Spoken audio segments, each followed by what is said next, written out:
Meus caros amigos, nós somos aqui do Cine Poeira, estamos de volta, eu, Luiz Campos, com Ronald Perrone e Oswaldo Neto.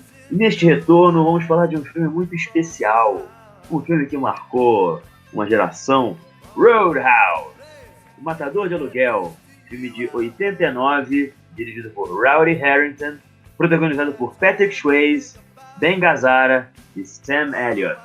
E eu vou começar perguntando aqui para meus amigos, esse filme, esse verdadeiro formador de caráter, né? Esse filme que marcou uma época, uma geração. Eu quero saber de você primeiro, Oswaldo. Quando é que você viu esse filme pela primeira vez? Conte-me.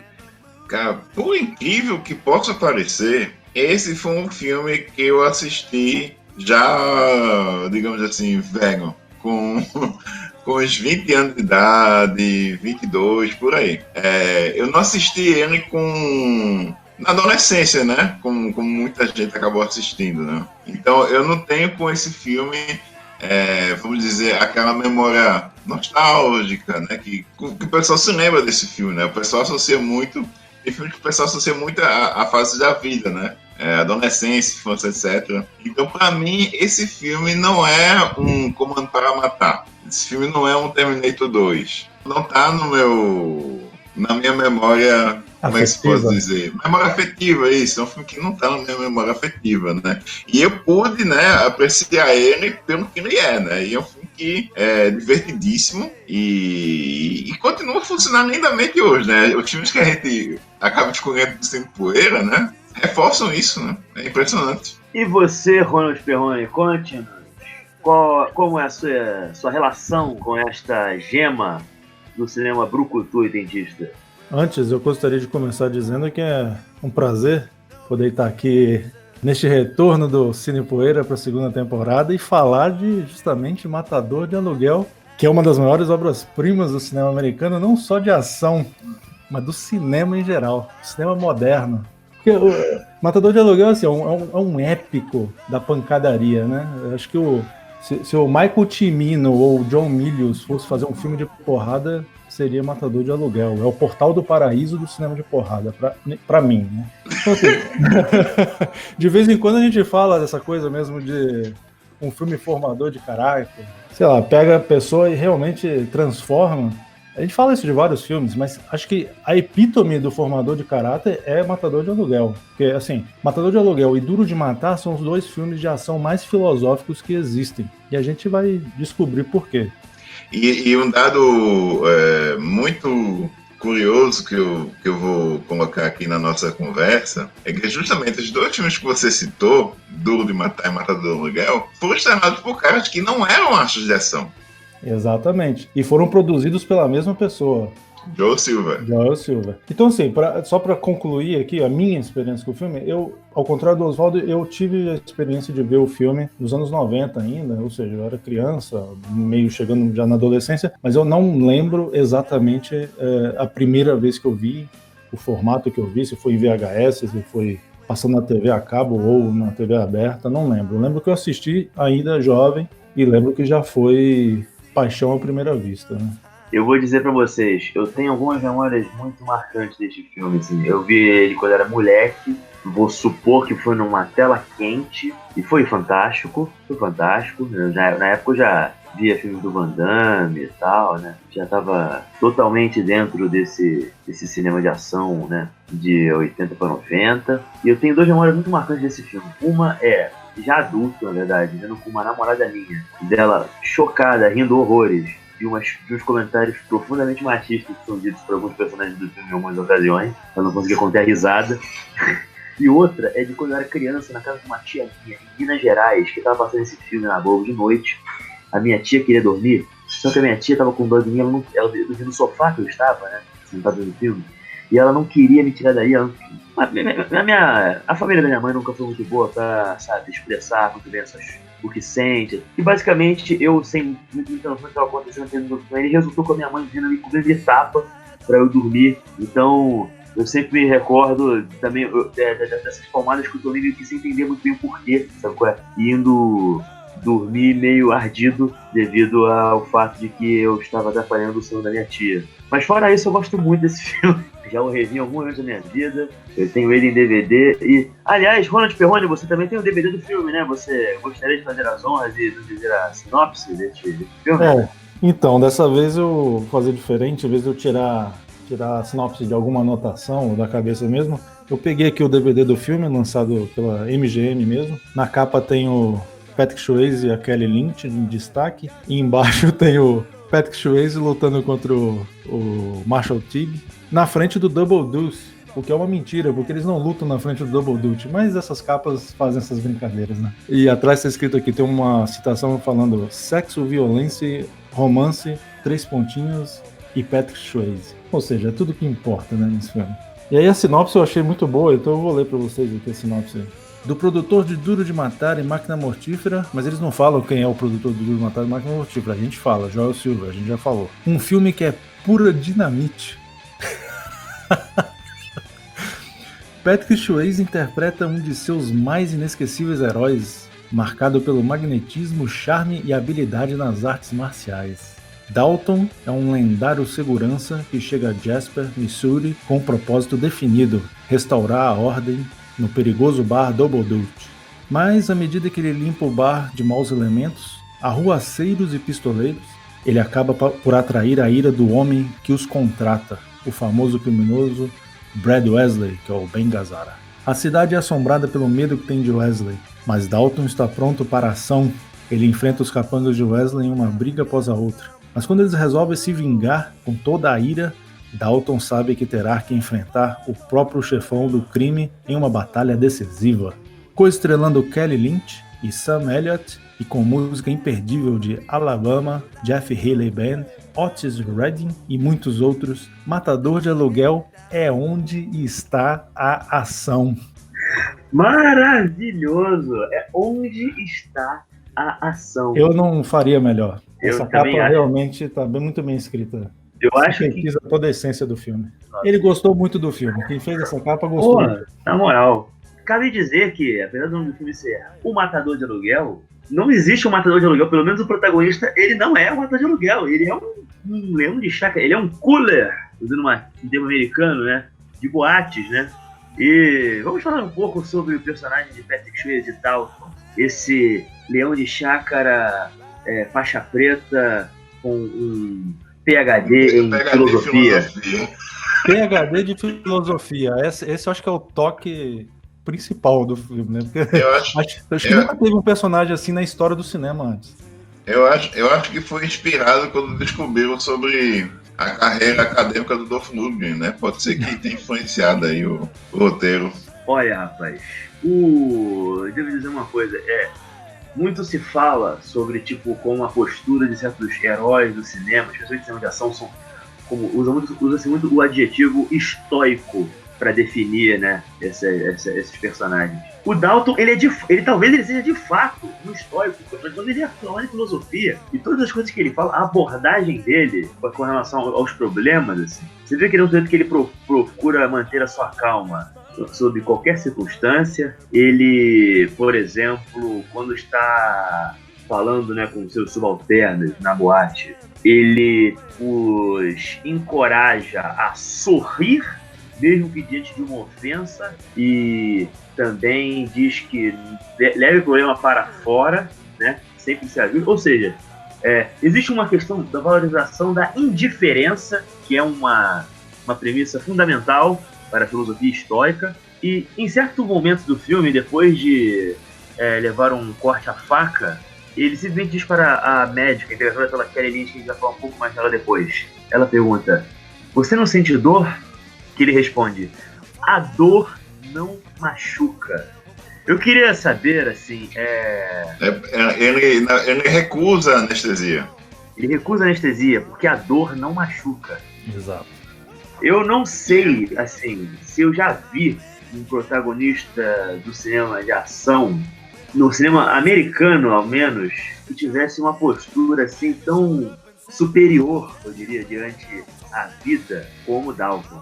Vocês conseguem pensar em algum paralelo a um homem como esse? E, inclusive, ele leva uma de suas regras no sentido literal, né? Até o final do filme. E é ser gentil até a hora de não dar mais. E é o que acontece, né? Ele tenta fazer de tudo pra não explodir. E vai terminar explodindo, né? Sim, claro. É o be nice until it's time to not be nice. Perfeito. Eu acho assim que esse filme tem uma metáfora que é o que leva para nossas vidas, né? O principal, assim. O Double Duty é uma representação das nossas vidas. Nossa vida atribulada, bagunçada. Uma confusão às vezes, né? É a nossa vida. E nós precisamos de um Dalton. O Dalton, o Dalton é aquele elemento que traz o balanço, né? Talvez conserte algumas coisas nas nossas vidas. Então esse filme, assim, é filosofia pura. Cabe dizer, eu estava uma vez vendo uma entrevista, um site que eu acompanho do Craft.com, teve uma conversa com um cara que ele era um leão de chácara. E ele tinha essa mesma função que o Dalton tem, né?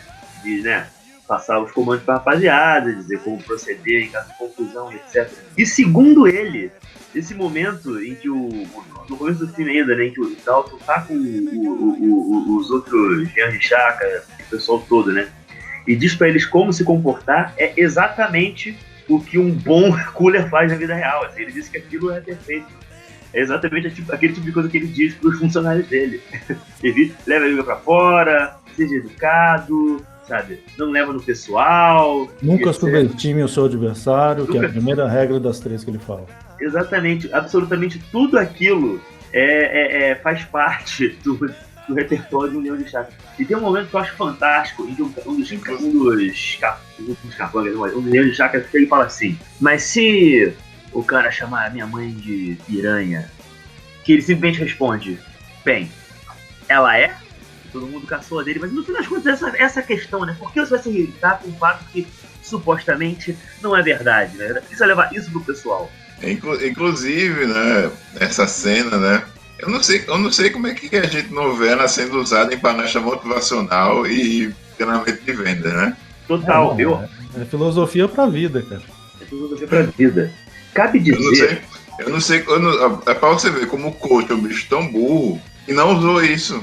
Não usa esse filme como norte. Mas nós aqui podemos alertar, né? Tipo, quem vê esse filme e usar essas regras que o Dalton usa nesse discurso inicial dele, você já vai ser uma pessoa melhor. Cabe dizer que Dalton, além dessa postura tão, como diria, ataráxica, utilizando aqui um termo filosófico, a ataraxia seria justamente essa coisa dessa indiferença, né? De você viver passar pela vida, por mais que as dificuldades da vida apareçam, você não seja afetado, você não internalize nada daquilo, daí consiga manter uma certa paz de espírito. Ele também tem uma relação muito curiosa com as suas posses, né? Porque logo no começo do filme, quando o personagem de Kevin Tai, o dono da boate Double Deuce, vai contratá-lo, em que nós vemos, inclusive, uma das apresentações de um herói B10 mais curiosos do mundo, em que um sujeito com ameaça chega a fazer um corte nele a faca e ele não reage com violência, que é o oposto de absolutamente todo herói machão dos anos 80 faria. Ele deixa os seus colegas resolverem a situação, ele isola o problema para fora da boate e vai embora. Não dá a satisfação do conflito para o playboy cheirão. Ele sabe, nos 80, a gente sabe. Não diz, a gente sabe que o maluco tá muito doido. E ele vai embora, ele aceita a proposta do cara. Não aceitaria isso, não. Não aceitaria de forma nenhuma. Aquele cara teria... Stallone, se o roteiro fosse pra ele não aceitaria esse começo pra ele. Não, de forma nenhuma. Imagina Schwarzenegger ia pelo menos levantar o carro do cara e virar pra trás. Assim. E aí a gente ia ter alguma reação. A gente tá falando de atores de ação muito definidos, né, pelo cinema de ação, e quando você pensa assim, quais são os grandes ícones do cinema de ação dos anos 80 e 90, quase nunca você vai falar Patrick Swayze. Embora esse filme seja um filme icônico, né? Exato. Porque o Patrick Swayze, até então, ele já tinha feito alguma coisa, B10, né? Ele já tinha feito O Amanhecer Violento, do John Milius, né? Dirty que é um dos melhores filmes de propaganda de Guerra Fria que existe. Não me interessa, esse filme é incrível, eu defendo essa desgraça desse filme. É maravilhoso, esse filme é sensacional. Escroto, mas ele é incrível. O Ele é melhor que muita coisa. Matador do Aluguel foi o filme que ele fez depois do Dirty Dancing. Foi depois do Dirty Dancing, sim. Ele foi um filme que em que ele estava marcado como um herói romântico. Isso, um galã romântico. Ele fazia filme de chick flicks, né? Ele chegou a trabalhar também com Coppola, né? No The Outsiders, né? Ele não Ele era mais versátil, né? Ele estava ainda tateando ali na carreira. E ele simplesmente, mesmo depois de Matador de Aluguel, ele nunca quis ficar marcado por um gênero, né? Digamos assim. Não, de forma alguma. Ele tem uns 4 filmes, pelo menos, que a gente pode definir como marcantes, né, no cinema de ação. Que, obviamente, que é o Roadhouse, né, o Matador de Aluguel. Nos anos 90 ele viria a fazer Caçador de Emoção, né? Um dos grandes filmes da década. E, bom, O Amanhecer Violento que a gente comentou. E também um chamado Crepúsculo de Aço. Que é um hip-hop de Mad Max, dirigido por Lance Hull, que viria a dirigir o Braddock 2.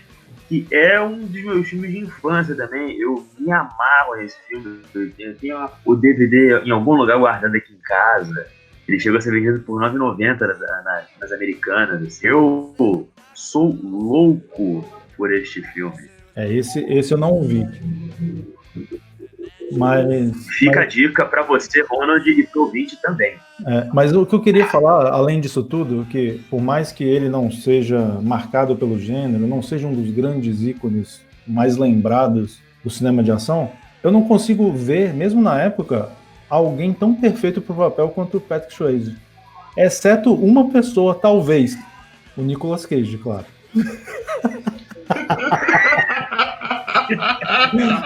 Nossa, eu tava pensando comigo mesmo. Ele vai falar de Nicolas Cage. Tirando o Nicolas Cage, que poderia ter feito qualquer filme do mundo, eu não vejo ninguém que poderia estar no lugar do Patrick Swayze como o Dalton. Pois é, eu acho o Dalton ele é um personagem que talvez o Stallone pudesse ter feito, se mudasse algumas coisas. Um Van Damme, mas o Van Damme 89 estava começando a virar astro pela Canon, né? Não, assim, eu acho que dá para fazer uma lista de atores que poderiam ter feito. Eu pensei em talvez o Dolph Lundgren, né? Mas sim, naquele momento ele ainda não estava tão seguro como ator. Mas assim, depois que você vê o filme, você começa a ver a incorporação, né, desse personagem. Fica difícil, né, achar assim, quem poderia fazer no mesmo nível, ou melhor, ou pior talvez, sim, aí a gente bota Stallone, mas não seria a mesma coisa. Não é questão de nem ser pior ou melhor, mas seria diferente. Não seria aquele ali, não seria o ícone que virou o personagem Dalton. E também uma coisa que a gente também pode abordar um pouquinho mais para frente, é que o Swayze, ele algo que também dificultou ele, né, com relação a que ele também fazer mais filmes de ação, ele tinha como é que a gente pode dizer? Uma lesão? Uma lesão no joelho, um machucão que ele levou jogando futebol americano, né? Na high school, né, no caso. Isso é curioso, porque em Caçadores de Emoção é um personagem do Keanu Reeves que teve um joelho machucado por causa de uma lesão de futebol americano e ele faz o duelo ali contra o Patrick Swayze. É uma coisa meio biográfica que colocaram no Keanu Reeves, eu não sabia disso. Quem sabe? Pegaram do personagem do Patrick Swayze pro Keanu Reeves. Olha. Inclusive, saber também que a mãe do Swayze era... a mãe dele lidava com dança, né, também. Disse que ela era um tanto difícil, perfeccionista, né, também pode ter complicado isso, né, essa lesão dele. E a própria Jennifer Grey, né, que fez Dirty Dancing, né, ela comentou que tinha momentos, inclusive tinha a famosa cena que ele levanta ela, né, praticamente o corpo inteiro, né, no Dirty Dancing, e ela diz que o Swayze estava escondendo uma dor invisível para ele fazer aquela cena.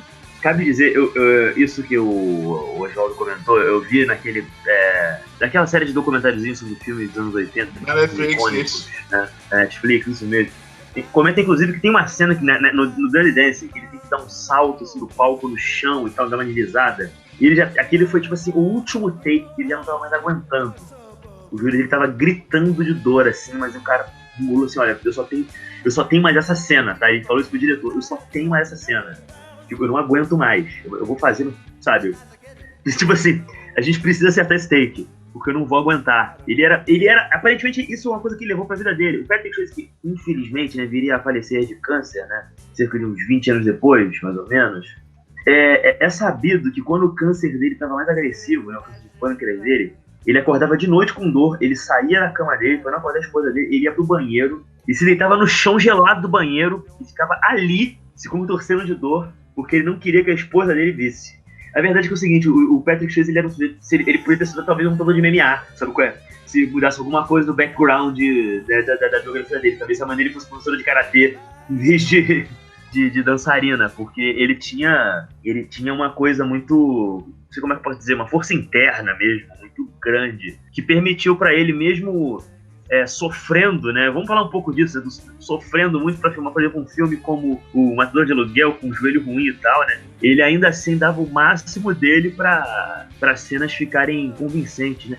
Essa série da Netflix, né, filmes que marcam época aqui no Brasil. Isso, Quem tiver interesse aí pode procurar. O título em inglês é The Movies That Made Us. É sabido que fazer o Matador de Aluguel foi bastante doloroso, né, pra ele, né, que ele teve que... Ele estava frequentemente se machucando, o joelho dele gritando de dor, etc. E cabe dizer que o trabalho de ação desse filme, todo esse sacrifício dele valeu a pena. Porque para um cara que não era um karateca, não tinha um background de arte marcial, ele tá bastante convincente na cena de luta do filme. De uma maneira que, especialmente nos anos 80, era muito incomum de você ver um não artista marcial, né, se virar, né, na cena de luta. Posso fazer um comentário aqui que talvez vá ofender alguns fãs do nosso programa, alguns dos nossos ouvintes? Fique à vontade. Olha, sinceramente, ver Patrick Swayze nesse filme e Van Damme no Grande Dragão Branco é uma diferença monstra. É isso que eu ia falar, que mesmo os grandes artistas marciais que resolveram... Van Damme, por exemplo, que foram pro cinema, não tem encenações de luta melhores do que essa do Patrick Swayze em Matador de Aluguel. São raros.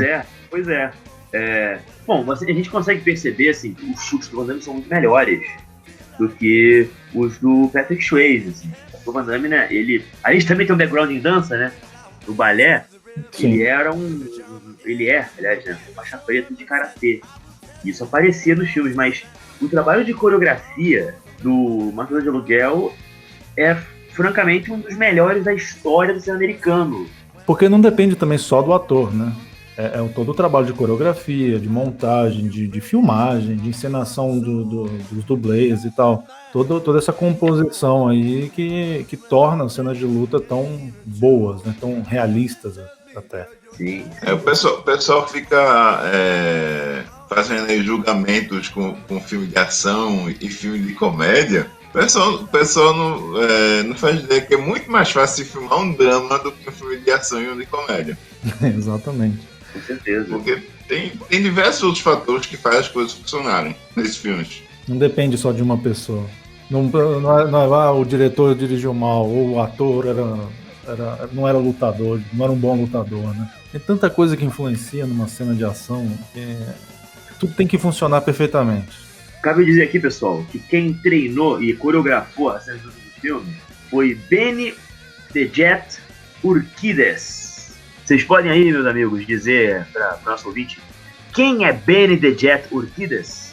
Fãs de Jack Chan, né? O fã de Jack Chan que assistiu muitos dos filmes dele que passavam, por exemplo, na sessão Kickboxer, nas terças-feiras da Band, né? Podem se lembrar que ele é aquele filho da puta do final de Detonando Barcelona, né? É uma cena fenomenal. Uma cena de eu ia resumir falando que é um dos atores que tem a melhor cena de luta da carreira do Jack Chan pra mim, que é justamente essa cena de Arrebentando em Barcelona. Talvez a melhor cena de luta do cinema. Oi? Talvez a melhor cena de luta do cinema, inclusive. Talvez, porque é espetacular em todos os sentidos essa cena de luta. É uma das melhores do cinema, se não for a melhor mesmo. Inclusive repetiria, né, com o Jack Chan no filme Dragões pra Sempre, né, Dragons Forever, que não sei se ainda está, mas estava na Amazon Prime, já esteve na Netflix também. Não é no mesmo nível do Dentro de Barcelona, mas também é uma grande luta, vale muito a pena. E o Benny the Jet, que é uma lenda do kickbox americano, ganhou títulos, etc. Ele foi pro cinema, né, trabalhou com o Jack, e ele viria trabalhar como coreógrafo. E ele treinou o Swayze, né? Ele, recentemente, ele fez umas entrevistas com o Scott Adkins, né, que é no canal dele do YouTube. Pra quem não sabe, o Scott Adkins, né, o ator, né, dos filmes da série Imbatível, Boyka, ele tem um canal no YouTube onde ele tá entrevistando praticamente todo mundo do cinema de ação, assim. Recentemente foi o Steven Seagal, já teve Tony Jaa, Dolph Lundgren, Jeff Speakman, Cynthia Rothrock, Richard Norton, Felipe Ri, Daniel Bernhardt, daquele grande filme que já comentamos aqui, Future War. Exatamente.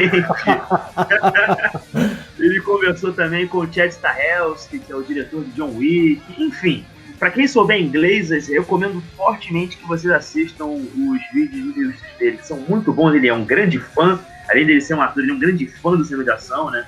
The Art of the Action, né?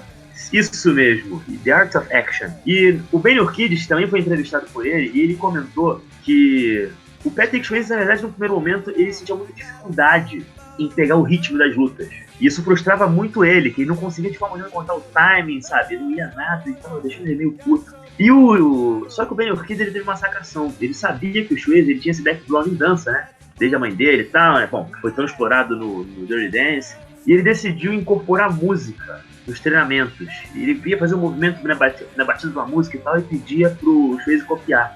E com isso, o Swayze passou a acertar o timing. Ele parou de errar. E com isso, eles decidiram que na hora de gravar, o Swayze sempre pedia pra tocar uma música, pra ele poder entrar no ritmo. E isso resolveu tudo, assim. Depois que ele fez essa sacação, o Swayze só fez foi brilhar, assim. Mas se você for reparar, o Matador de Aluguel não é um filme assim com um volume muito grande de cenas de pancadaria, né? São várias cenas assim colocadas na narrativa que são rápidas, né? Mas muito eficientes. São tão eficientes que parece que dão esse volume, né? Parece que o filme é cheio de ação o tempo todo, quando não é. O Ronald já citou aí, né, que você tem como é que é o nome? Era Brad Webster, como é que é o nome do vilão?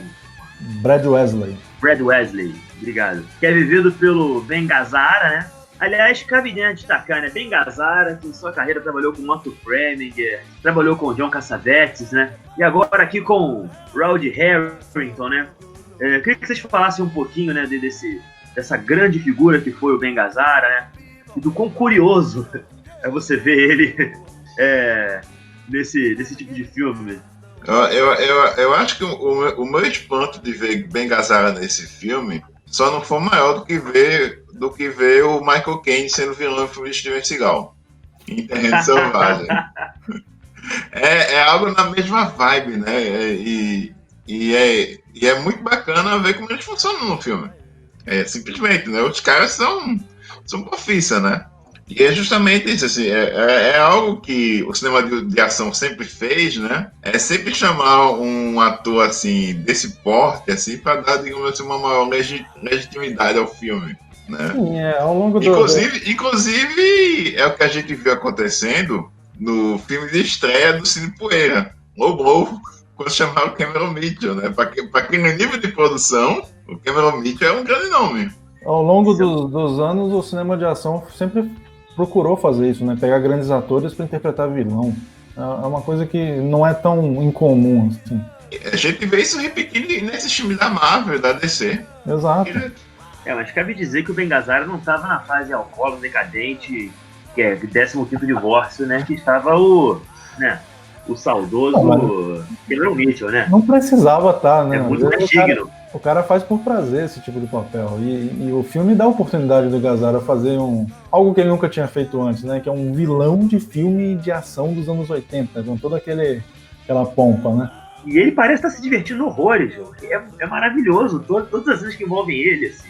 Ele é uma figura nojenta, mas que em alguns momentos ele passa uma aura, assim, no primeiro momento você nem acredita que ele é capaz de ser tão ruim quanto ele realmente é, né? Eu acho fascinante a maneira como ele se porta, como ele trata, por exemplo, os capangas dele, com uma pretensa aura de homem respeitável. Você vê que é isso, é uma aura de maldade mesmo que emana dele, porque qual é a motivação dele? Ele já tá velho, ele tem uma mansão, é rico, pega a loura gostosa, faz festa na casa dele com meninas de biquíni que fazem topless. Por que esse cara quer fazer mais maldade ainda, mais dinheiro, mais... É porque ele é mau mesmo, só isso. Não consigo ver muita motivação nele. Ele é simplesmente um cara mau. Cabe dizer que aquela cena em que ele diz pro sujeito assim, que ele dá um soco no nariz do capanga dele, que tava pedindo desculpas e ele não aceita, que ele talvez precise de punir algum dos seus capangas, ele diz: sabe qual é o seu problema? Você sangra muito fácil, depois dá um murrão no nariz do cara. Ou então a cena que ele tá dirigindo em zigue-zague na estrada, com o próprio rei do mundo que ele é, né? Ele é basicamente quase que o dono da cidade, né? Que eles estão, né? Já que todo mundo tem que pagar dinheiro pra ele, etc. Ele ouvindo um doo-wopzinho enquanto tá dirigindo em zigue-zague, quase inclusive fazendo o Dalton bater no carro dele. Eu acho aquilo maravilhoso. A cara dele nesse momento, inclusive, é simplesmente... parecia ser sacanagem. Se você colocasse o Steve Martin em alguma comédia dele, é a mesma energia. Só que, na verdade, o cara é um satanás, assim. E também tem outra referência aqui ao Cine Poeira, né? Da primeira temporada, que é a Carrie Ann, né? Uma das garçonetes. É a atriz, né? Que fez um Vingador. Sim, Kathleen Will Hoyt, interpreta Carrie Ann. E vamos falar um pouquinho desse filme, porque esse filme, ele é... O Ronald comentou que o filme não tem muita luta, na verdade. Embora as lutas do filme sejam muito lembradas, mas na verdade é um filme com relativamente pouca ação e quase 2 horas de duração. É um filme de quase 2 horas, exatamente. E você repara que boa parte do filme é focada no Dalton, que é esse sujeito incrível, né? Esse homem que dá o seu carro para um morador de rua. Não sei se vocês lembram disso, né? Porque, além de tudo, ele é uma pessoa que não tem uma relação, né, muito apegada com bens materiais, né? Uma outra característica muito clara do estoicismo, né?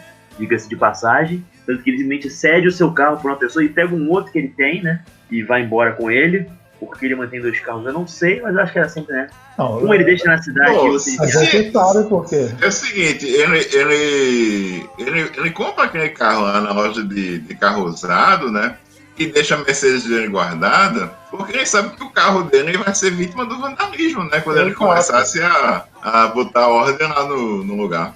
Tanto que acontece em várias cenas, que ele arranja inimigos, ele chega pra ir embora pra casa à noite e vê o vidro do carro quebrado, ou o pneu furado, e ele não quer que aconteça isso com a Mercedes dele. Por isso que a Mercedes dele tá guardadinha. Não é tão assim desapegado com as coisas. A Mercedes fica guardada. Então beleza. Tá bom. O carro dele do trabalho, se fosse hoje, eu acho que ele teria um Chevette. Ou um Celta, né? O trabalho dele. Celta, é verdade. Mas assim, eu acho que tem sim na essência dele essa coisa de desapego das coisas materiais, sim. Eu acho que tem sim. Mas, pô, é uma Mercedes, né? Não é assim também, vai pegar a Mercedes e vai botar lá pros caras meter ferro no vidro, né? Tem limite, né? Esse estoicismo dele. Mas enfim, esse é um filme que é a história de um forasteiro que vai para uma cidade no sul dos Estados Unidos, né? Que é basicamente um deserto ao redor, né? Ele é uma estrutura de um faroeste, né? Bem clássico. E a relação dele com as pessoas no lugar, né? O choque que ele causa no lugar, as mudanças que ele causa na boate, etc. Eu acho que é inegável dizer que existe uma influência notoriamente fordiana em Matador de Aluguel, não? Talvez fordiana, mas talvez até do próprio modelo do western, de uma forma geral, do xerife que chega numa cidade para consertar o local, que o local tá uma baderna, a cidade inteira, né? Tem muito isso da mitologia do western aí. Sim, mas eu me refiro até à própria relação basicamente familiar. Sim, não. Que vai que é um tema muito comum no cinema do John Ford, né? Mesmo nos filmes de cavalaria. A forma como se estabelece as relações entre as pessoas ali, o tipo de humor até que surge em alguns momentos, com certeza. Cabe dizer que o filme, segundo uma entrevista com o Sam Elliott, O corte original do filme era de 3 horas e 20 minutos de duração. Ou seja, tiveram que cortar muita coisa porque isso não era inviável, né? Cinema comercial. Mas eu daria tudo pra ver essa versão. Eu rezo para que isso esteja muito bem guardado e um dia Joe Silver, ou seja lá quem for o dono disso, tenha a boa vontade de fazer um lançamento digno. Porque esse filme, assim, as cenas da Kathleen Wilhoit, né, que a gente citou agora há pouco, né, muita coisa dela foi cortada. O Keith David aparece no filme, mas ele aparece em umas cenas muito curtinhas, parece até que ele tá lidando com um ator sem fama, né, ele tá trabalhando ali no bar da boate. Você teria ele sendo apresentado, isso não acontece. Forte que foi, ele se torna um barman lá de um lugar, né? Detalhe, acredito que era o único negro no filme. É engraçado que a cena teria uma relação, uma coisa assim, um negócio de racismo até. Que ele entraria no bar com uma namorada e uns rednecks lá iam implicar com ele por ele ser negro. E aí ele ia bater nos caras e o Dalton ajudava e virava amigo dele. Era uma história interessante até. E é engraçado porque eu já vi esse filme trilhões de vezes. Toda vez que eu começo a ver o filme, eu esqueço que ele tá no filme. Aí ele aparece e fala, putz, ele tá no filme. Ele já era famoso assim, já era reconhecível, né, a cara dele. Ele tinha acabado de fazer o Eles Vivem. O Keith David já tinha feito Eles Vivem, pô, já. Enigma do Outro Mundo, por favor. Exato, ele tava em boa forma. Pra lutar com o Rod Piper durante 10 minutos em Eles Vivem, ele tava em boa forma. Tava. É uma pena isso. E aparentemente eles têm várias cenas juntos que foram limadas no corte final. Depois que eu descobri isso, inclusive, eu não consigo mais dormir sem pensar no que seria o corte da íntegra, né? Ou seja, Ronald, ele é de fato o Portal do Paraíso do cinema de porrada. É um Portal do Paraíso que deu certo, né? O filme Exatamente. Não quebrou nenhum estúdio, né? Não quebrou nenhum estúdio. O diretor não foi execrado por Hollywood. Não ultrapassou o orçamento. Não foi um filme maldito. Se desenrolou tranquilamente. Mas apesar dos pesares. Em grandeza, né? Guardando as devidas proporções, ele é o Portal do Paraíso do cinema de porrada. Eu acho que no lugar daquela cena de dança do Portal do Paraíso, a gente veria uma daquelas cenas de luta no bar de 20 minutos. Exato, é quase um filme do Luchino Visconti.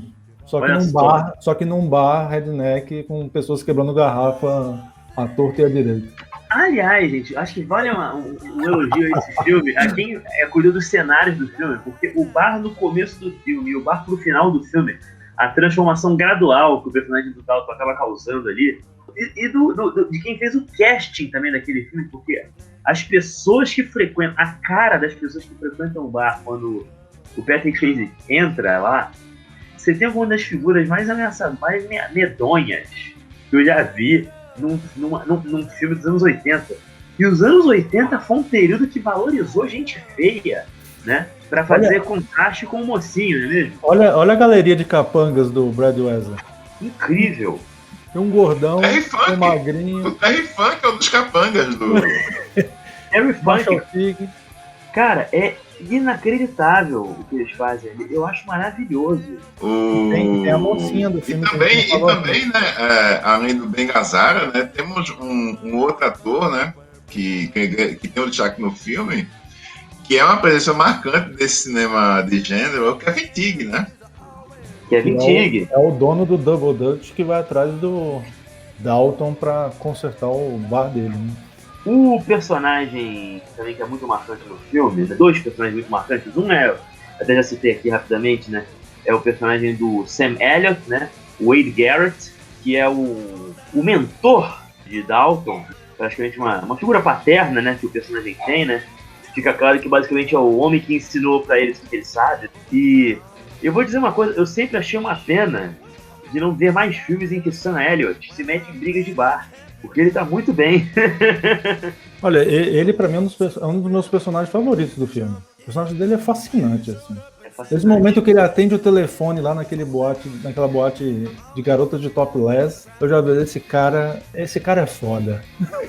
Esse cara é foda, botando o soldado lá que tava roçando a pobre da dançarina lá pra sentar. E a maneira como ele cuida da situação. Pois é, ele é direto, ele é excessivo, mas ele também não é excessivo. Não, bota o cara na calma, bonitão. Percebe que ele é o mentor do Dalton. Exatamente. Exatamente. Ele faz melhor ainda. Talvez ele não tenha o físico tão tão atlético quanto o do Dalton, porque a idade já não ajudava tanto, né? Uma diferença ali de gerações. Mas você vê que o cara ainda é... O Dalton chega a falar, né? Eu não sou o melhor no meu ramo, né? Ainda tem uma pessoa melhor que eu. Ele tá falando do personagem do Sam Neill. O Wade Garrett. Isso. Logo no começo do filme. Está manco, né? E cabe dizer que também esse personagem, ele proporciona algumas das minhas cenas favoritas que envolvem uma outra personagem muito importante do filme, que é a doutora vivida por Kelly Lynch, que irá se tornar o interesse romântico de Dalton no filme, né? Que, inclusive, em algum momento do filme proporcionará uma cena de amor bastante caliente, bastante acalorada, que é uma cena, inclusive, que foi feita notoriamente pensando no público masculino e feminino, porque nós temos bastante dos corpos dos dois ali. Você tem Patrick Swayze basicamente fazendo amor de pé com a moça contra a parede, que é você vê que os corpos são praticamente iguais, né? Sim. Tanto dela quanto dela. Sim. O personagem dele, inclusive, que já tinha aparecido nu antes pra personagem da Catherine Will Hoyt, né? Ele tá ali acordando nuzão mesmo e mostra tudo pra ela só fica vendo ali, né, o material dele. E a gente vê a bunda do Patrick Swayze.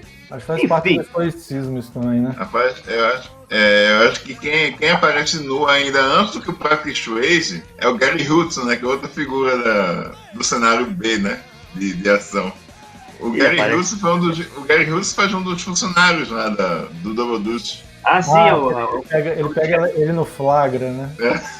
Com o menor de idade, diga-se de passagem. Cabe dizer isso. Ele vai pra trás no quartinho escuro da boate e pegar a menor e o Dalton pega ele no flagra e demite ele no ato.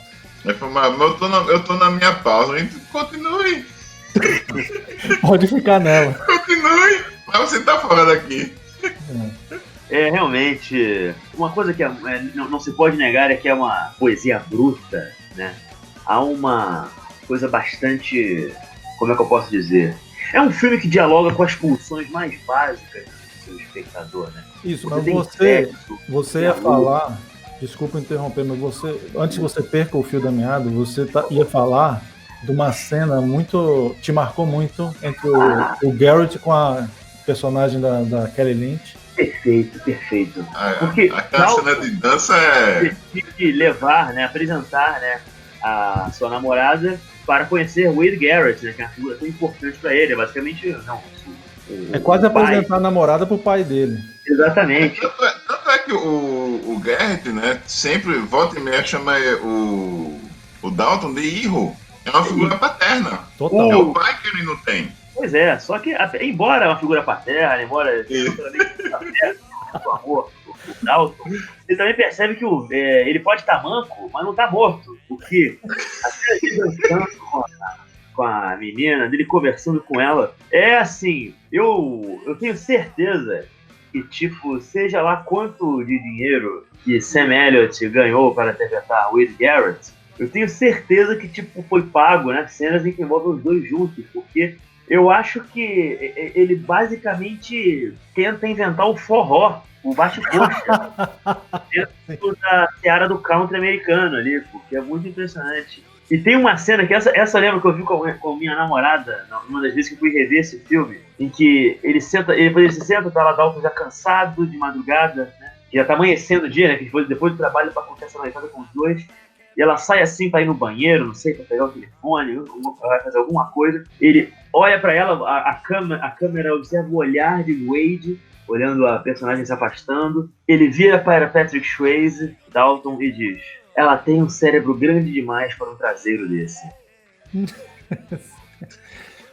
É daquelas falas machistas que eram comuns, né? A namorada, ela riu instantaneamente.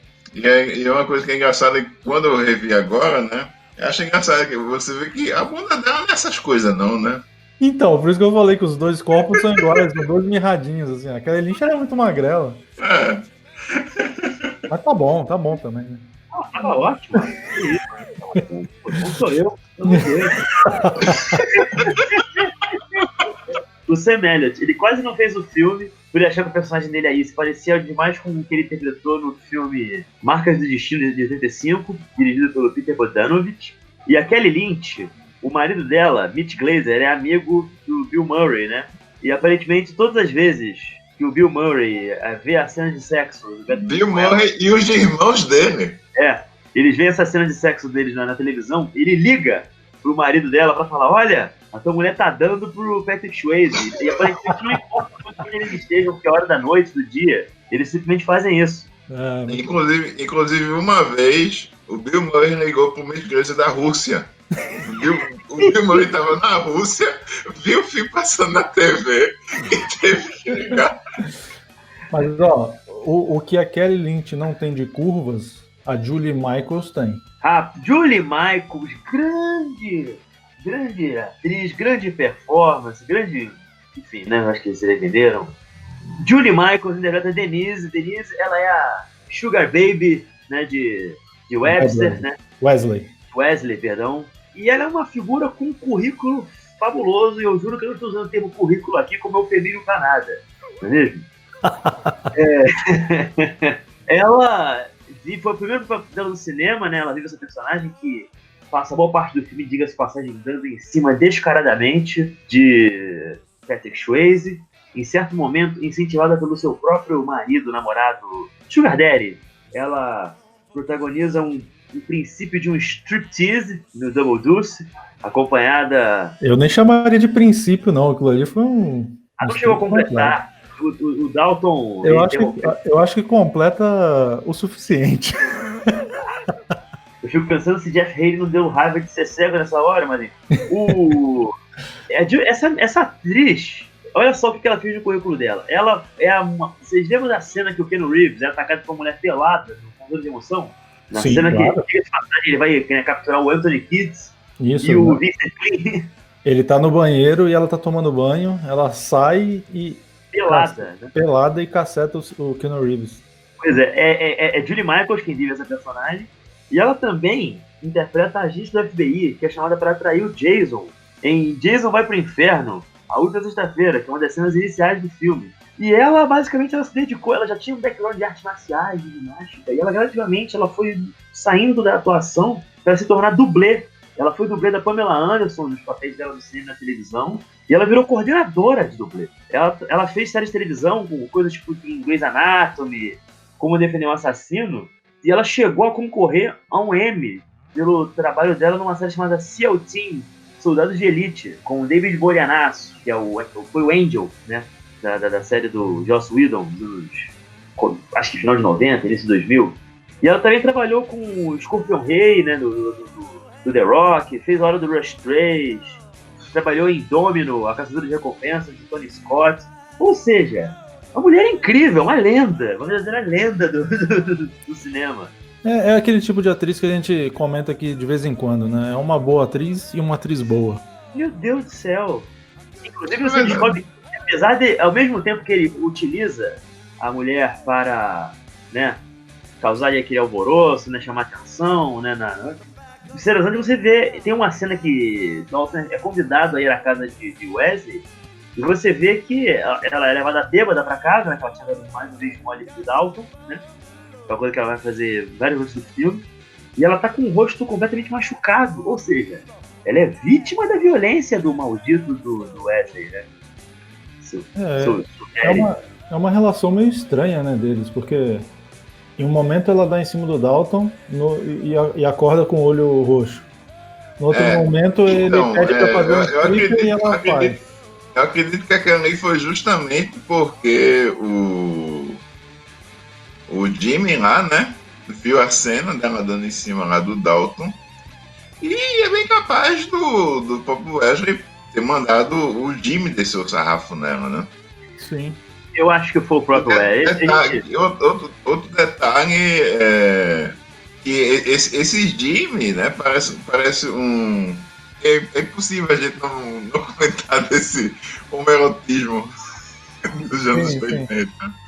Assim, o Jimmy ali parece ter a mesma paixão pelo Dalton que o Benedict tinha pelo Matrix do Comando para Matar, que é outra produção do Joe Silver.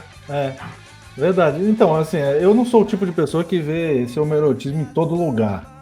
Igual muita gente vê, esses dois personagens são Assim, eu também não vejo, mas tem hora que. Mas esse aí, Então, por exemplo, tem gente que vai achar que a relação do Sam Elliott com o Patrick Swayze no filme tem isso. E obviamente não tem nada. Mesmo Mas- ele mostrando seus pelos pubianos pra Mesmo namorada é. dele. Eu não comentei disso. Ele mostra os pelos pubianos. Ele vai mostrar sua cicatriz. Ele vai mostrar uma cicatriz de guerra que ele teve, o motivo dele ser manco. E basicamente, ele mostra toda, né, uma boa parte dos seus pentelhos para Patrick Swayze e a namorada. A gente tava falando desse lance do homerotismo, e o personagem do Jimmy, do Marshall Tigg, ele chega uma hora que ele verbaliza um pouco isso, né? De que ele pega o Patrick Swayze no Mata-Leão ali e fala assim: eu vou fazer com você o mesmo que eu fazia na prisão. É melhor ainda, né? Ele fala: Eu não lembro exatamente como ele eu fala. costumava foder caras como você Como na você prisão. na prisão. Isso aí. Então, ou E seja, diga-se de ali passagem- não tem o que esconder, né? Diga-se de passagem, o Marshall Artig, ele viu esse filme quando no cinema com a mãe. Ele levou a mãe dele quando o filme foi ter a premiere, né? Aí quando tem essa cena que eles estão lutando, ele chega e ele diz: I used to fuck guys like you in prison. A mãe dele teria dito: esse é meu garoto.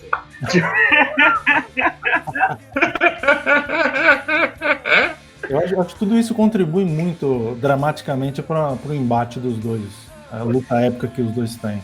Aliás, Marshall Artig, gente, assim, pra quem não tá ligando uma pessoa, ele é um desses dublês, character actors, assim, famosos, assim, de certa forma, no cinema americano. Eu acho que eu conheci ele por um dos melhores filmes do mundo, que é US Seals 2, do gênio Isaac Florentine, que é uma obra-prima pós-moderna do cinema de ação, e por que não do cinema como um todo, e que inclusive a participação desse filme viria inclusive a gerar o terceiro US Seals, que eu não lembro mais o nome do filme, que é talvez Special Forces? Special Forces, que é onde a gente teria a primeira grande aparição de Scott Adkins. Mas o SU2 tem o Marshall Tigg? Ah, tem. Tem sim, eu não tava lembrando. Porque eu conheci ele pelo Special Forces.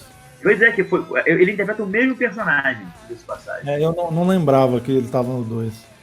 Os dois filmes são ótimos, vocês estão me ouvindo aqui. O 2 é melhor, mas o 3 é incrível. Tem o Scott Adkins ali na sua talvez primeira aparição no filme. É a participação definitiva dele para marcar. Dois filmes feitos pela No Image na Bulgária, Toque de Katia. Mas são ótimos. Maravilhosos. E assim, a luta entre o Patrick Swayze e o Marshall Artig, que é um bom karateca, diga-se de passagem, é facilmente uma das melhores cenas de luta do cinema americano. Pra mim, do cinema americano, assim, beleza, evoluiu pra caramba e tal, né? Se você for pegar um John Wick, né, hoje em dia, né, eles fazem uma coisa muito mais elaborada, mas especialmente levando o contexto em que a luta foi feita, é incrível aquela luta dos dois. É simplesmente um dos melhores embates mano a mano que os caras já fizeram. E tem um item, um ingrediente a mais aí que vem do personagem, do histórico do personagem do Patrick Swayze, do Dalton, que ele é marcado no passado por ter matado um homem com as próprias mãos. Essa reputação segue ele, né? Segue ele. E ele precisou matar aquela pessoa. O Wade chega a falar uma vez coisas. Quando um homem tá com uma arma na sua mão, ou você morre ou você mata. E nesse momento, nessa luta, no final da luta, o Tigg o Jimmy, né, percebe que já perdeu a luta, ele puxa um revólver. O Dalton não pensa duas vezes e utiliza a sua mão para arrancar a jugular dele. Um ato violento aí que é impressionante, né? Impressionante. E é profundamente...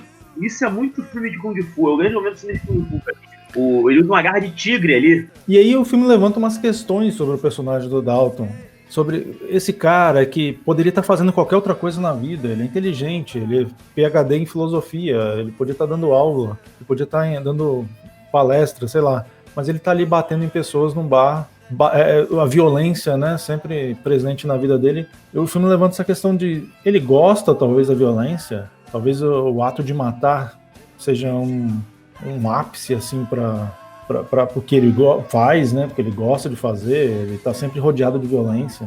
Cabe dizer que, assim, Ronald, que apesar dele matar, ele notoriamente não queria matar, o que é uma coisa muito incomum para um herói de ação dos anos 80. Matar, pra ele, na verdade, é um problema. Ele carrega a culpa dessa morte nas costas, e notoriamente ele só matou o Marshall Artig, porque basicamente, né, no cume do ódio e daquela coisa dos dois ali, não teve muito outro jeito. Mas eu acho que o Dalton, nesse sentido, ele é mais uma figura que notoriamente ele tem uma série de valores internos, assim, umas convicções muito peculiares, muito particulares na maneira dele enxergar a vida.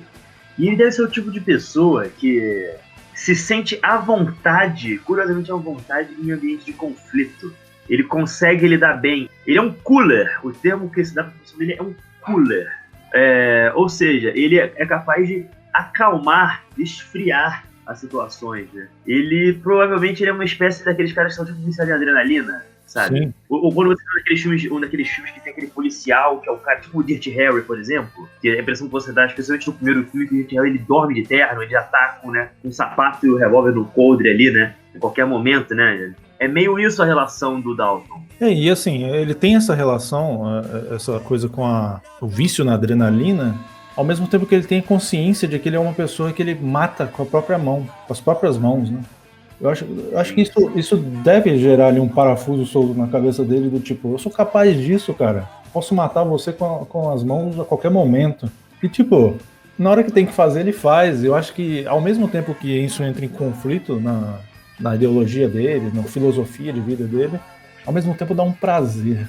Eu sinto que ele sente um pouco de prazer, que é algo que ele tenta lutar contra e só usa no momento que tem que usar. Mas se ele tivesse um desvio de caráter, ele seria uma pessoa muito mal. Ele seria um bandido, assim, extremamente psicopata. Ele seria um Jimmy. Exatamente. Um Jimmy bem melhorado, até. O Jimmy, ele é o duplo, né, do Dalton. Porque o que ele queria, inclusive, o personagem do Wesley, queria que ele tirasse um segundo Jimmy dele, né? Quando ele percebe que ele, dá pancada lá nos capangas dele, sozinho e tal, né? E ele não pega em armas em nenhum momento do filme. Ele não usou uma pistola, um revólver, assim. Ele sabe que ele mata com as próprias mãos.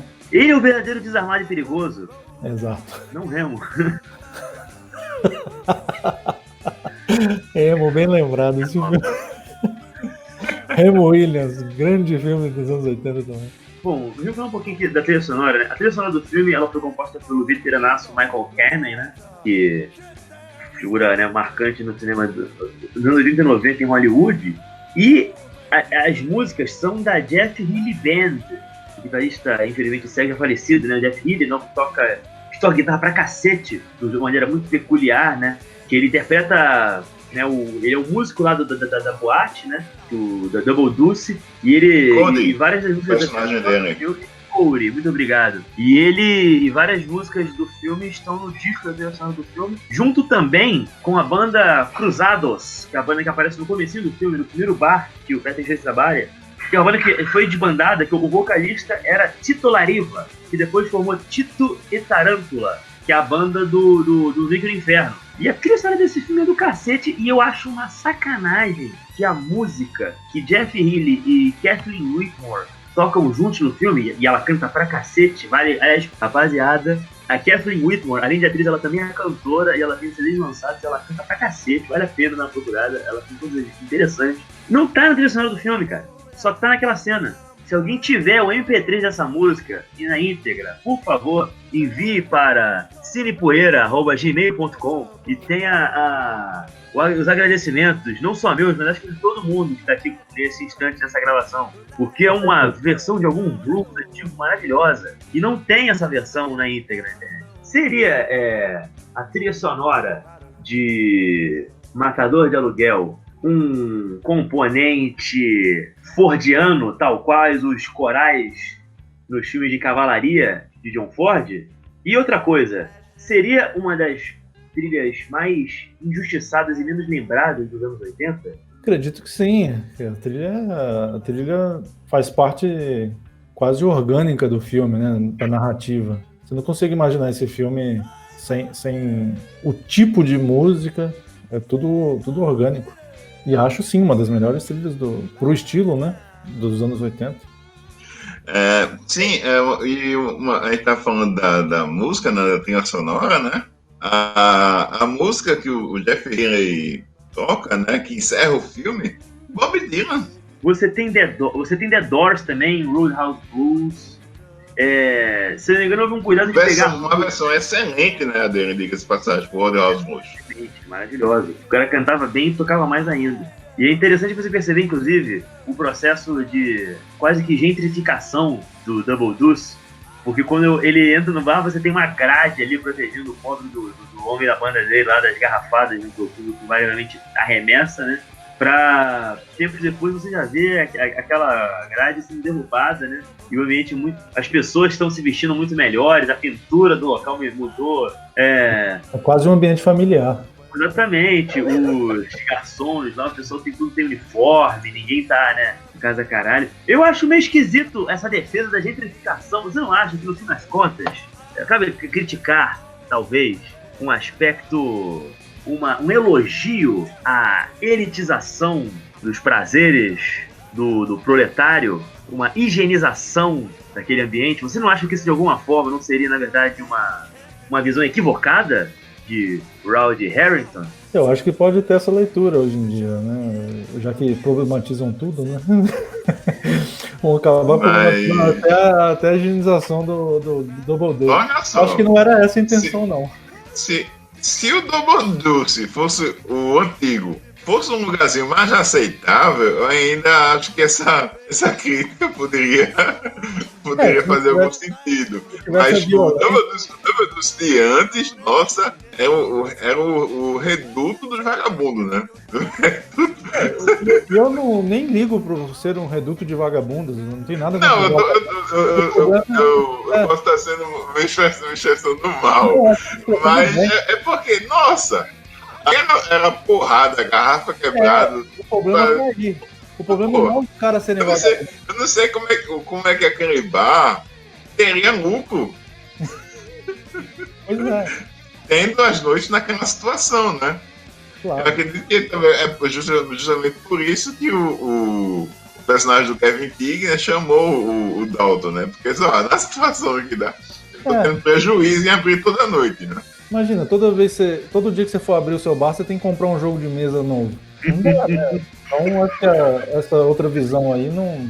Olha, é totalmente irrefutável. Quero dizer uma coisa, hein? Eu duvido que o preço da cerveja tenha se mantido o mesmo do começo do filme, hein? Bom, isso a gente não vai saber. Deve ter triplicado isso aí. Isso a gente não sabe. Devia ter gente de terno e gravata pra aquela desgrama naquele lugar. Seria até que o cara sai do escritório quer tomar uma cerveja, meu. O cara que sai do escritório quer tomar uma cerveja. Qual o problema? Escritório, tomar cerveja? Aguenta longe de escritório, aguenta um lugaremo do cacete, mano. A fim do filme, né? Bom, quando ele explode de vez, né? É justamente no momento, né, que o Dalton tem uma ligação no bar e o Brad Wesley, né? Depois do cara ter matado o Jimmy, dá pra ele um ultimato. Só, cara ou coroa.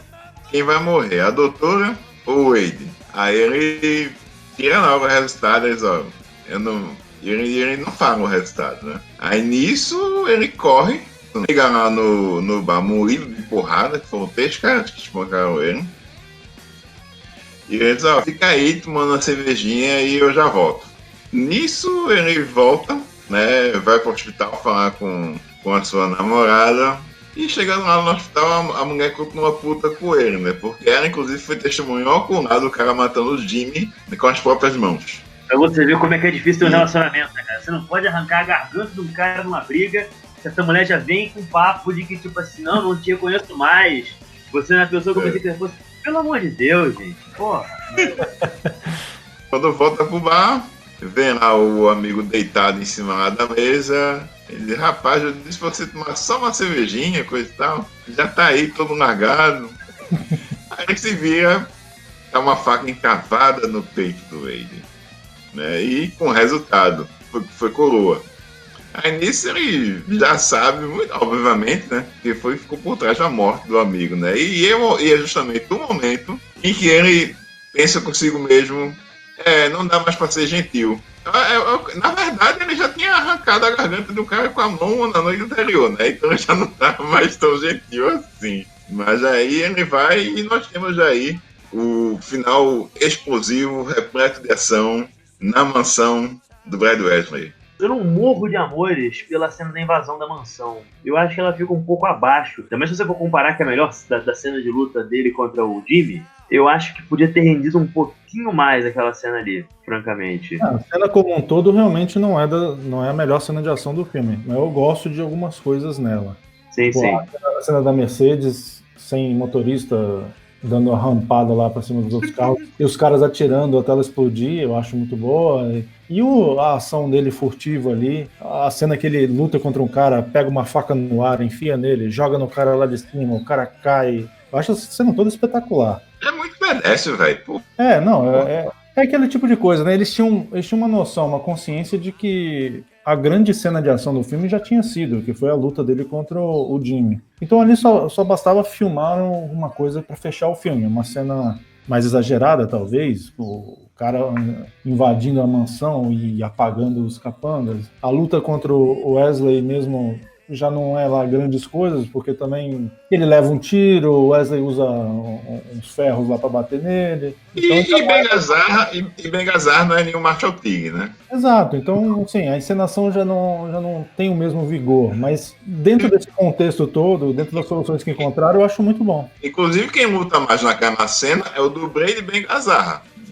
Exato. Eu gosto muito da cena do gordinho atirando no urso polar empalhado.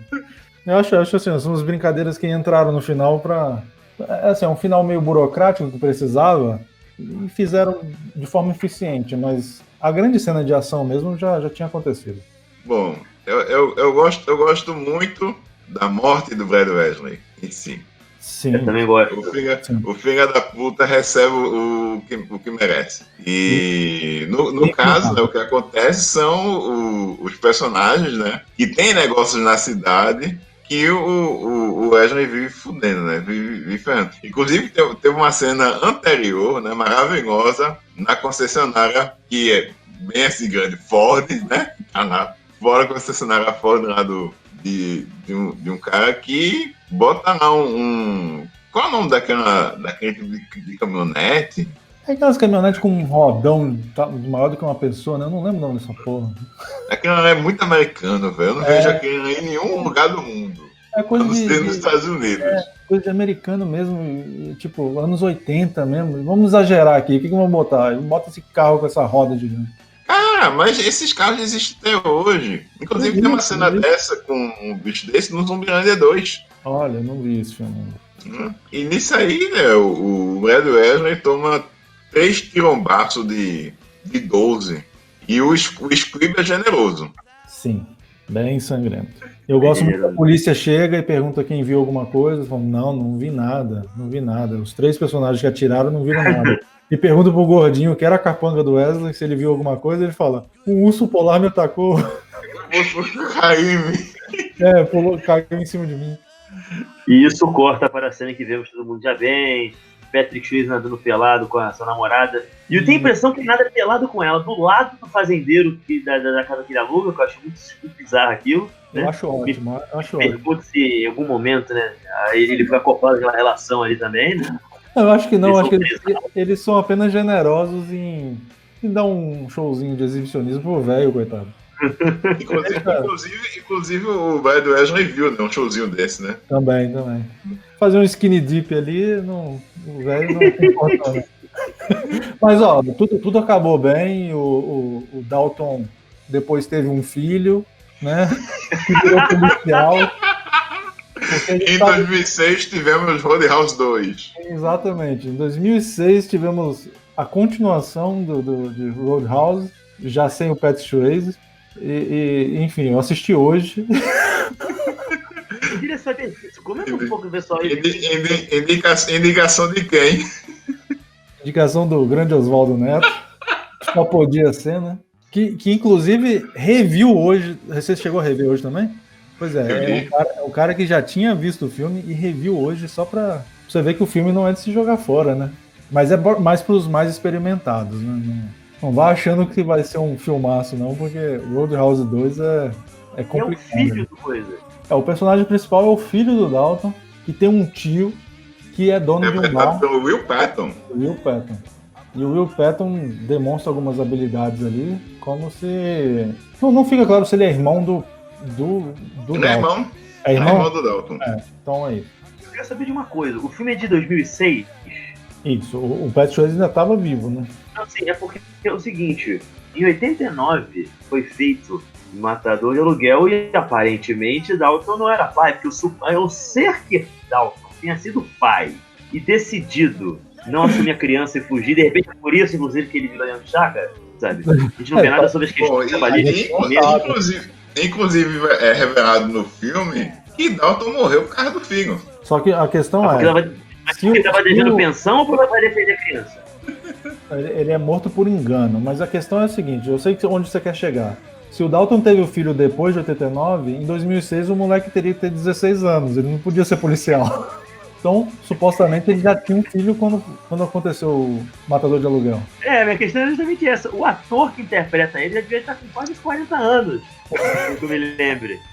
É o Jonathan Schaech, que eu não sei pronunciar o nome dele direito, né? Não, quase 40 anos não, ele devia ter no máximo uns 30 ali. Eu vou confirmar aqui, mas eu acho.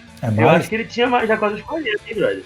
Vamos confirmar aqui. Eu sei que ele foi namorado de Christina Applegate. Ele fez. O cara que, inclusive, quem não sabe, quem tá ligando na pessoa, ele fez The Wonders. Exato. Ele é o vocalista da banda. Ele fez um filme do Greg Garak também, que ele vive em Trizal, né? Falando em Trizais, né? Além do Trizal, ele tinha 37 anos. Inclusive, ele ultimamente é ator de carteirinha em uns DTVs com o Bruce Willis. Isso. Quase sempre tá nesse filme da Lionsgate com e ele fez o Bruce Willis e fez o Arsenal. O Nicolas Cage. Obviamente eu que ia lembrar isso. E ele também tá na série DC's Legends of Tomorrow como Jonah Hex. Participou não sei quantos episódios. Isso me deixa muito curioso, porque eu gosto desse personagem. Então é aquilo, né? Fica a recomendação aí do Roadhouse 2, Matador de Aluguel 2, né? Pra quem Para os iniciados. Para os iniciados. É um filme que foi feito direto pra vida, né? Na época que a Sony, né, e o MGM e outras, né, fazem basicamente o mesmo que a Universal está fazendo hoje, né? A Universal Home Entertainment hoje está fazendo isso, está fazendo continuação de Morte Súbita, de Backdraft e por aí vai. Eu achei um filme bem decente até, pro que ele se propõe. Tem umas cenas de luta muito bem feitas. Cabe dizer que uns anos atrás dizia-se... Inclusive o Richard Norton, né? A gente falou do Ben Urquidez, né? Nesse filme tem também uma outra figura que é o Richard Norton. Né? Richard Norton, Jake Busey. Há uns anos atrás dizia-se que ia rolar um remake de Matador de Aluguel que seria protagonizado pela lutadora Ronda Rousey.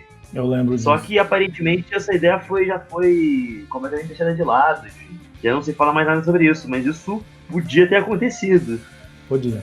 Então, meus amigos, de 1 a 5 estrelas, que nota vocês dariam, ou melhor dizendo, que nota vocês dão para o Matador de Aluguel? Eu vou começar com você, Oswaldo Neto. Acho que eu vou ser o único aqui que vai dar 4 estrelas. Eu acho que não. Não. Eu também dou 4 estrelas pro filme. Eu acho que eu vou ser o único que vai dar 5 estrelas. Pra variar, o Ronald é o que dá a nota maior. Eu sou mais generoso. É o generoso. Mas nesse caso, não tem como, cara. Esse filme, pra mim, é perfeito do início ao fim. É um dos personagens mais icônicos, mais interessantes do cinema de ação de todos os tempos. É um dos filmes que emana uma filosofia de vida, que você se torna uma pessoa melhor só de tentar seguir os passos desse homem chamado Dalton. Uma atuação perfeita do Patrick Swayze, grandes personagens, grande direção do Woody Harrelson, enfim. O Ben Gazzara é maravilhoso. Um vilão excepcional. Enfim, é um filme perfeito pra mim. Não tem como não dar 5 estrelas. Pra mim, é um dos melhores filmes americanos modernos de todos os tempos. Seja lá o que isso significa. Você sentou pra ver o filme, você já é uma pessoa melhor, né? Você sentou ali, você já melhorou como pessoa, é isso? Eu acho que devia existir um livro sobre os ensinamentos filosóficos de Dalton. Se surgir um livro desse, acho que o Verne devia escrever um livro desse, igual ele fez um livro sobre a filmografia do Steven Seagal, ele devia fazer um livro sobre a filosofia de Dalton. Ou senão eu mesmo não vou escrever, eu acho que eu vou escrever um. Olha, eu sou a favor. Eu te ajudo. Ó, você já deu sua nota? Eu dei 4 estrelas, eu acho um belo filme, um grande filme, por que não dizer, mas que, notoriamente, é um filme que, tipo, sofreu por uma falta de... Não digo de coesão, porque o corte final eu acho que ele ficou até bastante coeso. Mas, especialmente depois que eu soube que o filme era pra ter mais de 3 horas de duração, talvez se eles tivessem enxugado um pouco melhor as coisas pra caber daquelas coisas 2 horas ou menos. Ou ter metido louco e lançado esse troço logo com 2 horas de cacetada. Sabe? Pra virar logo o épico fordiano que o filme tinha toda a intenção de ser o tempo inteiro, acaba atrapalhando um pouquinho. Mas não muito, tudo que eu dou 4 estrelas, assim. Então, ainda tem. Eu acho que você tem um belo casting, você tem grandes cenas de ação. É um filme que ele é gostoso de se acompanhar, o pacing dele não é ruim, mas não posso dizer que é uma obra-prima. Eu discordo totalmente de você, desculpa lá. A gente tá falando assim de enxugar, acredito que talvez 1h40 fosse uma duração perfeita pra ele.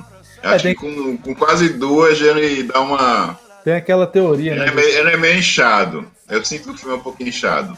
Tem aquela teoria de que todos os filmes, se tivessem 15 minutos a menos, seria um pouco melhor, né? Mas nesse caso eu não tiraria nem um minuto. Do jeito que ele é, pra mim ele é perfeito. 5 estrelas. Se um dia sair essa versão de 3 horas, vai ser o meu único filme da história do cinema que eu vou dar 6 estrelas, ou 10 estrelas. Porque vai ser o melhor filme de todos os tempos. Vai ser melhor do que 3 anos de conflito do Leone. Vai ser melhor que Portal do Paraíso do Timino. Melhor que... Legal que é o Caribe Sinal, o Poderoso Chefão. Muito melhor. Ou seja, é uma coisa comparada, assim, sei lá, ao nascimento do seu primeiro filho, né? Tipo, o casamento, o primeiro filho, sei lá. A versão de 3 horas de Matador de Aluguel saindo depois de 4 décadas que ele foi feito. Seria, assim, um acontecimento mais espetacular da história do cinema, se a versão saísse. Hoje eu não vou propor nenhum top 5, um top 3, um top nada. Eu só quero, se vocês quiserem propor, vocês fiquem à vontade. Eu só quero fazer uma pergunta. Matador de Aluguel ou Caçadores de Emoção? Capiciosa. Difícil, rapaz. É muito difícil. Caçadores de Emoção. Eu preciso rever Caçadores de Emoção. Então, como eu só tenho a minha memória de Caçadores de Emoção, que é uma memória mais antiga comparada a uma memória mais recente, que é do Matador de Aluguel. E como vocês sabem, eu sou avesso à ideia de nostalgia. Para mim, as memórias, elas mentem. A nostalgia, ela é um veneno que torna você cego para a verdade do passado. Então, eu vou colocar dessa vez, pelo menos, Matador de Aluguel. Exatamente. Caçadores de Emoção entra naquela coisa da memória afetiva que eu tive. Embora eu tenha falado tudo isso que eu falei de Matador de Aluguel, eu também prefiro Caçador de Emoção. É 5 estrelas e meia? É o quê? Os dois são 5 estrelas pra mim, mas eu prefiro Caçador de Emoção também. Porque ali tem a junção, né, de dois ícones, né? Um só tem Patrick Swayze, o outro tem Patrick Swayze e o Keanu Reeves. Gary Busey. E Gary Busey. Tem Vincent Clean, tem Anthony Kidd, tem a Denise Richards mais pelada ainda. Talvez você tenha razão. Muito bem. Fica a discussão para o próximo Cine Poeira com Caçadores de Emoção. Fica assim. Bom, gente, o programa vai ficando por aqui.